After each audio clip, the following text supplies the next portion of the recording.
అధికారంలోకి వచ్చిన తొలి రోజే 6 గ్యారంటీలకు చట్టబద్ధత కల్పించామన్నారు మంత్రి పొంగులేటి శ్రీనివాసరెడ్డి. ఎన్ని ఆర్థికపరమైన చిక్కులు వచ్చినా 6 గ్యారంటీలను అమలు చేసి తీరుతామన్నారు. ఈ నెల 28 నుంచి జనవరి 6 వరకు ప్రజాపాలన పేరిట ప్రజల వద్దకు వెళుతున్నామన్న ఆయన సంక్షేమ పథకాలకు అక్కడే దరఖాస్తులు స్వీకరిస్తామన్నారు. ప్రజాపాలన సందర్భంగా ప్రజలు ఇచ్చే ఫిర్యాదులకు రసీదు కూడా అందజేస్తామని తెలిపారు మంత్రి పొంగులేటి.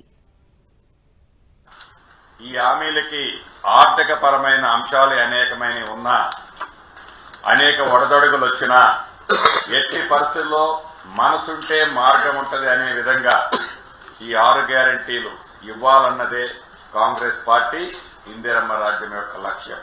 28వ తారీఖు నుంచి 6వ తారీఖు వరకు ఈ 6 గ్యారంటీలకు సంబంధించిన అంశాలకి సంబంధించిన అప్లికేషను ప్రజా పాలన అనే టైటిల్ ద్వారా ప్రభుత్వమే ప్రజల దగ్గరకు వెళ్లే కార్యక్రమాన్ని చేపట్టాం.